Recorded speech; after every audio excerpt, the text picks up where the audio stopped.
আসসালামু আলাইকুম, welcome to let's explore. আর আজকে আপনাদের কাছে চলে আসলাম আরেকটা নিউজ নিয়ে। সেটা হচ্ছে যে এটা অনেক পাবলিক প্ল্যাটফর্মেই আছে যে লাস্ট মোমেন্টগুলা শেখ হাসিনার গণভবনে কিভাবে কাটছিল, কিংবা কি সিচুয়েশন, কিংবা সে কি করতে চাচ্ছিল, তার প্ল্যানিং কি ছিল, সে অ্যাকচুয়ালি পার্সোনালিভাবে কতটুকু অবহিত ছিল সিচুয়েশনের ব্যাপারে, এবং তার মূল উদ্দেশ্য কী ছিল, এগুলো আপনাদের সাথে আমি শেয়ার করব। সো আশা করি আপনাদের ভালো লাগবে। তো স্টার্ট করি। সেটা হচ্ছে যে প্রথমে এই মানে সরকার পতনের আভাসটা 4 তারিখ থেকেই পাওয়া যাচ্ছিল, যার কারণে কিন্তু 4 তারিখে লাগামহীনভাবে মানুষকে মারা হয়। রাত্রেবেলা যখন নিউজ আসে যে মোর দেন 100 জন মানুষ মারা গেছে, তো এইখানে কিন্তু মানুষ ভয় পাওয়ার জায়গায় মানুষের ক্ষোভ আরও বেশি বেড়ে গেছিলো যে এত মানুষ কীভাবে মারা যায়, যেটার বহিঃপ্রকাশ হয় যখন 4 তারিখ রাতে সিরাজগঞ্জে 13 জন পুলিশকে মারা হয়। তখন কিন্তু পুলিশও ভয় পেয়ে যায়। পুলিশের মানুষ, তাদেরও জীবনের কিন্তু মায়া আছে, তারা ভয় পায়। তারা মনে করেন যে এক ধরনের গিভ আপ করে।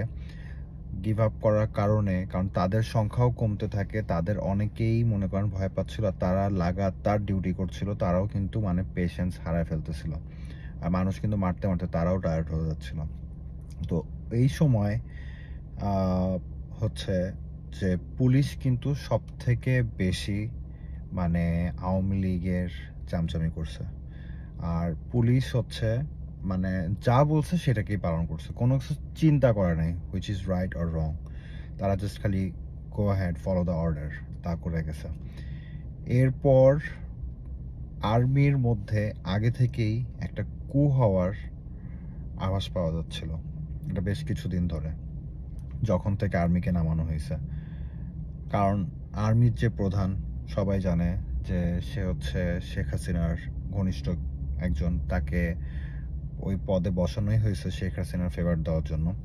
কিন্তু আর্মি আর পুলিশের মধ্যে পার্থক্য হচ্ছে এইটাই, পুলিশকে দেশের মধ্যে আইন শৃঙ্খলা বজায় রাখার জন্য ব্যবহার করা হয়, আর আর্মির কাজ হচ্ছে আন্তর্জাতিক ক্ষেত্রে, যে কোনো ক্ষেত্রে যদি কোনো সময় যুদ্ধ সিচুয়েশন, ওয়ার সিচুয়েশন কিংবা এমার্জেন্সি সিচুয়েশন আছে, তখন আর্মিকেই মূলত ইউজ করা হয়। কিন্তু হ্যাঁ, যে কোনো ধরনের ডোমেস্টিক প্রয়োজনে তখন আর্মিকে ইউজ করা যাবে এবং করা হয়ও, এটা স্বাভাবিক ঘটনা। কিন্তু মূলত আর্মির কাজটা কিন্তু বর্ডার সাইড বলেন কিংবা কোনো ইন্টারন্যাশনাল ম্যাটার বলেন, সেই ক্ষেত্রে মনে করেন যে আর্মিদের রোলটা থাকে।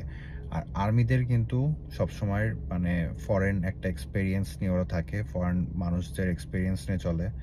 তো সেইখানে কিন্তু মনে করেন যে যারা ফরেন থাকে তাদের সাথে এটাকে মনে করেন যে ডিল করতে হয় বেশিরভাগ ক্ষেত্রে। তো তাদের কিন্তু এক ধরনের কিন্তু একটা ফরেন মানুষের সাথে ডিল করার একটা এক্সপেরিয়েন্স তাদের থাকে।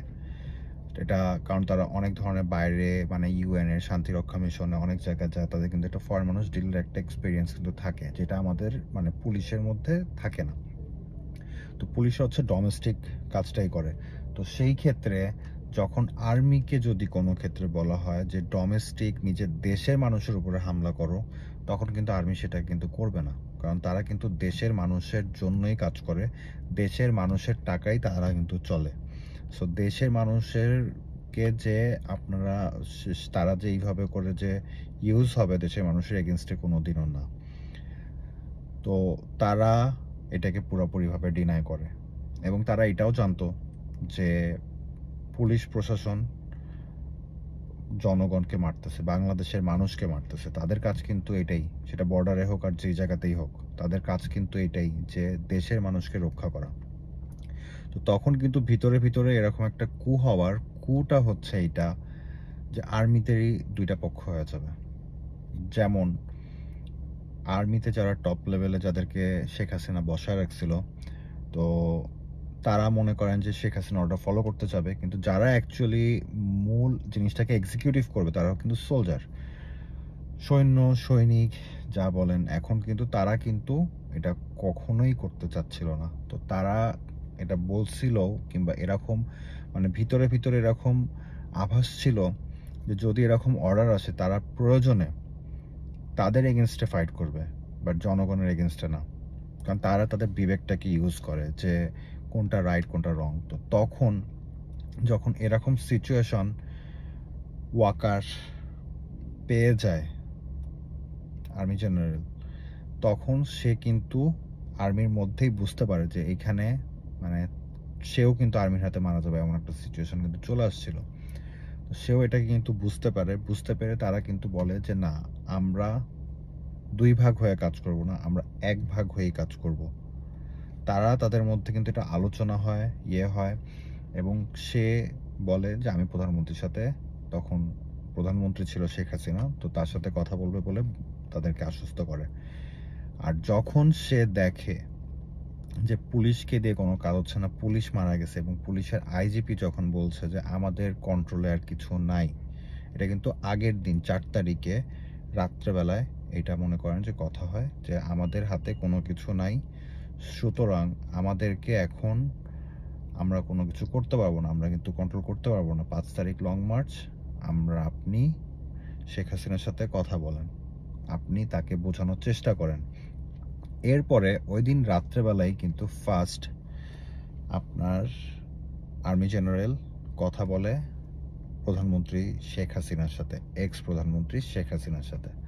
তো শেখ হাসিনা তখন ফুললি জিনিসটাকে ডিনাই করে এবং তাদেরকে আরও কথা শোনা যে তোমাদেরকে এই পজিশনে দিলাম কেন, কি জন্য, এই সেই, তোমরা যেইভাবে পারো এটাকে প্রোটেক্ট করো, যা করা দরকার তাই করো। ছাত্রলীগ আছে, নেতাকর্মী আছে, সবাই আছে, পুলিশ আছে, হ্যাঁ, এরকম 2-1 জনের একটা ঘটনা ঘটছে, একটা ইনসিডেন্ট, এতে ঘাবড়ানোর কোনো কিছু নাই, তোমরা এটাকে যেভাবে পারো আর্মিকে ইয়ে করো। এবং আর্মির মধ্যে যে অনীহা সেটাও সে কিন্তু সেদিন সে রাত্রেবেলায় জানায়। তারপর সে তাদেরকে, আর্মি জেনারেলকে অনেক কথা শোনায়। কথা শোনানোর পরে সেই রাতটা কিন্তু কেটে যায়। কেটে যাওয়ার পরে কালকে সকালে তাদের ব্যবস্থা করতে বলা হয়, আইজিপিকেও বলা হয়, সে কিন্তু রাজি হয় না। সে কিন্তু তার জিদে ছিল যে আমি গদি ছাড়বো না, এটা আমার সাথে আটকায় গেছে, পারতেছি না, পারা যাবে না।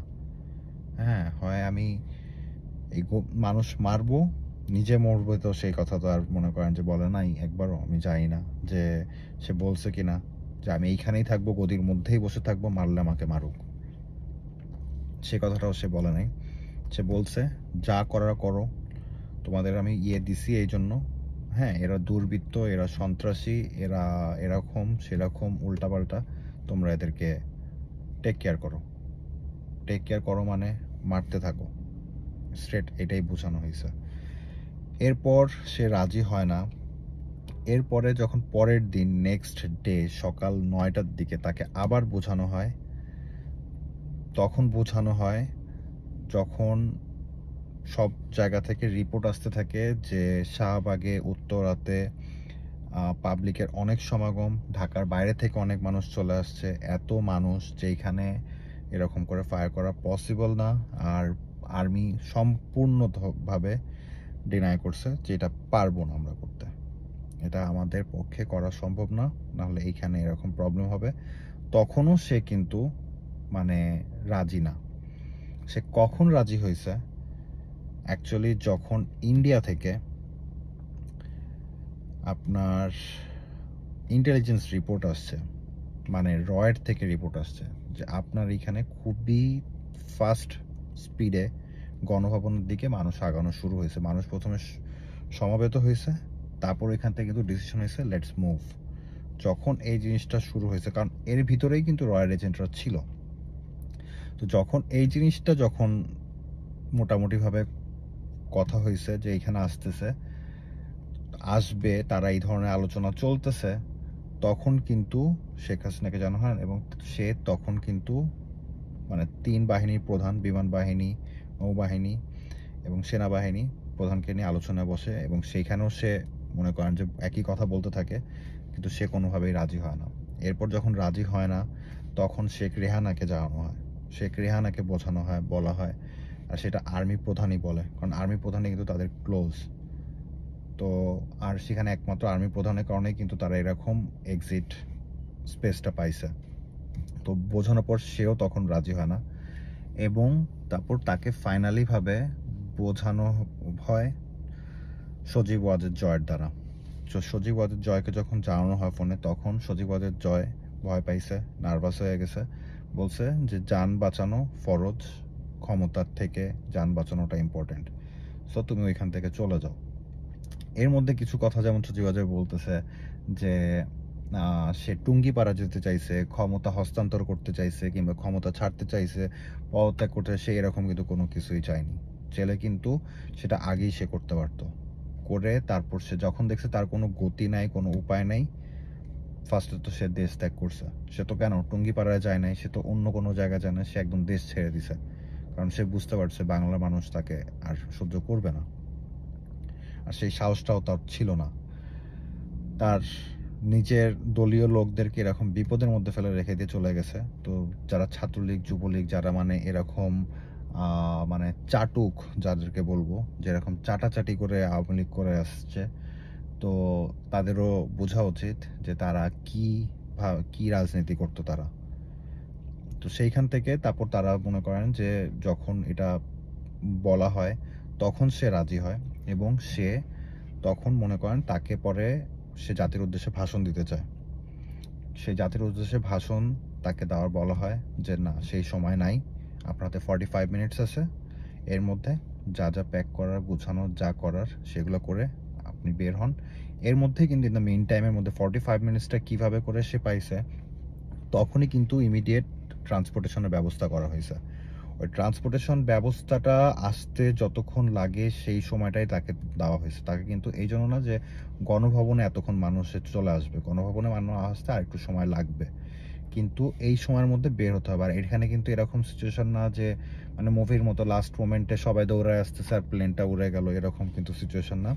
তো এইখানে পরে তাকে 45 মিনিটস এইভাবে করে বেঁধে দেওয়া হয়। তো এই ইনফরমেশনগুলো অনেক পাবলিক ডোমেইনেই আছে, এটা আপনারা চাইলে পেয়ে যাবেন, অনেক জায়গায় আপনারা চেক করে দেখতে পারেন, এবং এইখান থেকে আপনারা ইনফরমেশনগুলো পেয়ে যাবেন।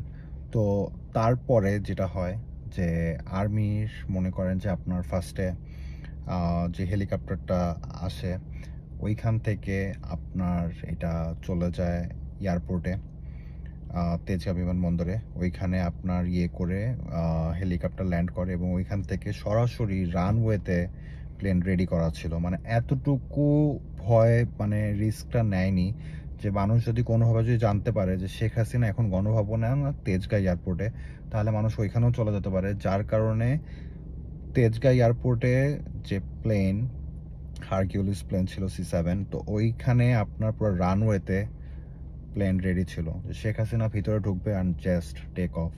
মানে এতটুকু প্রিপেয়ার ছিল, কারণ পাশ থেকে হচ্ছে আপনার কাজীপাড়া এইসব জায়গাগুলো সব কিন্তু মিরপুরের যে সাইডগুলো, শেওড়াপাড়া এইসব দিক থেকে, ওই দিক থেকেও যদি মানুষ কোনোভাবে যদি জানে টের পারে, ওই দিক থেকেও যদি মানুষ চলে আসে, এই জন্য সেই রিস্কটাও পর্যন্ত নেয়নি, একদম রানওয়েতে প্লেন রেডি ছিল।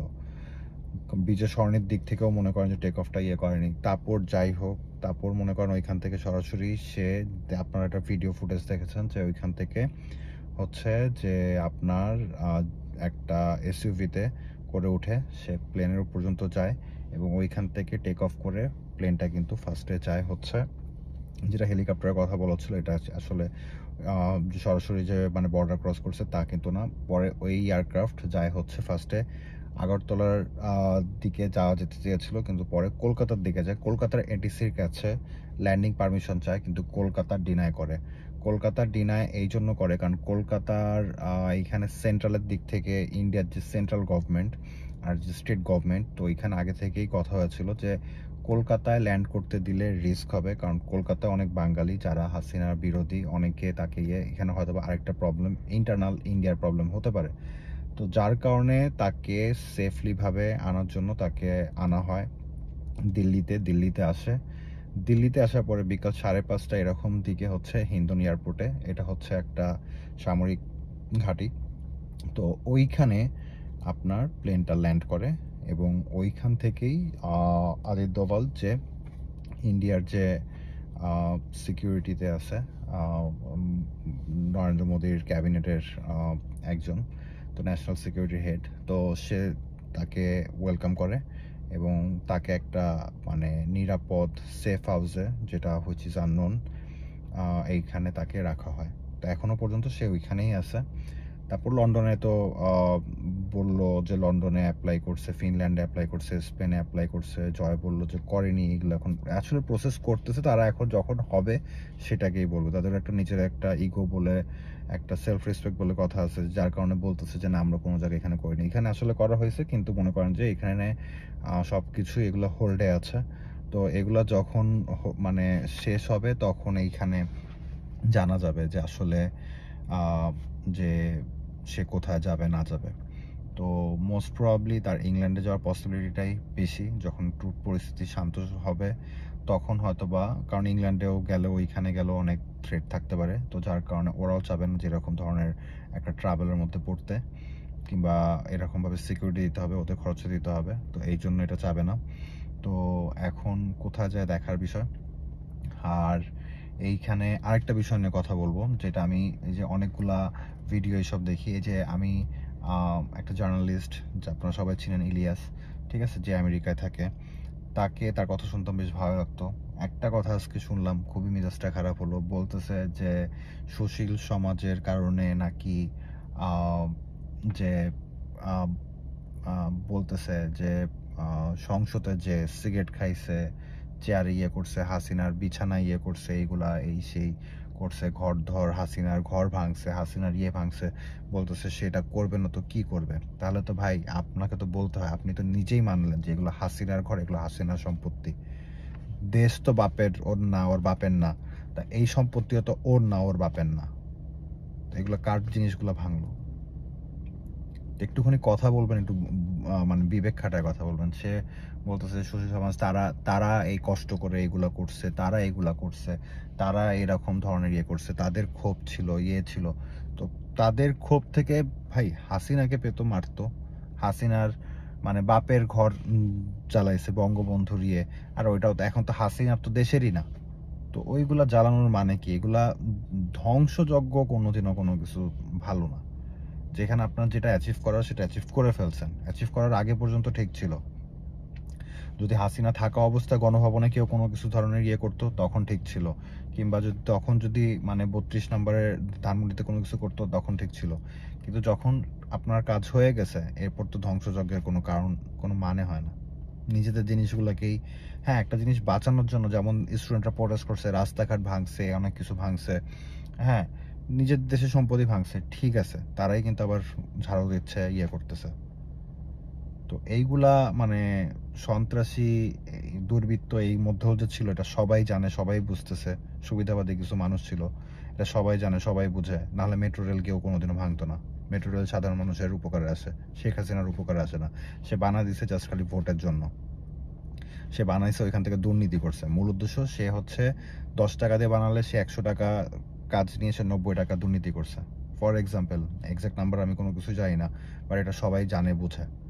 যে কোনো জিনিসই করছে, যে কোনো কাজই করছে, সেইখানে মনে করেন যে 10 টাকার কাজ 5 টাকা দিয়ে করলে 5 টাকা তো মারছে, কিন্তু তার থেকে বেশিও ইয়ে করছে। তো এই ধরনের উস্কানিমূলক কথাবার্তা বলবেন না যে এগুলো সুশীল সমাজ বলতেছে। হ্যাঁ, কোনো তাহলে আপনিও মনে করেন যে কোনো ধরনের স্বাধীনতার মতো কথা বললেন না। সো মানে এই মানুষটার কথা একটু শুনতাম, ভালো লাগতো, বাট এরকম স্টুপিডের মতো একটা কথা বলবে, মানে বুঝি নাই। Sorry for my bad language, but মানে এরকম ধরনের কথা এক্সপেক্ট করা যায় না। একজন রেসপন্সিবল নাগরিক, সিটিজেন হিসাবে এগুলো এক্সপেক্ট করা যায় না। কিংবা আপনি একটা জার্নালিস্ট, আপনার ভালো ফ্যান ফলোয়ার আছে, তো এরকম ধরনের কথা বলে মানুষকে এরকম মানে ইনফ্লুয়েন্স করবেন না। পারলে পজিটিভ সাইডে ইনফ্লুয়েন্স করবেন। তো আপনার কাছে এটাই আশা করব। Thank you. আর আজকে এখানে আমাদের ভিডিও শেষ করছি। সবাই ভালো থাকবেন। আসসালামু আলাইকুম।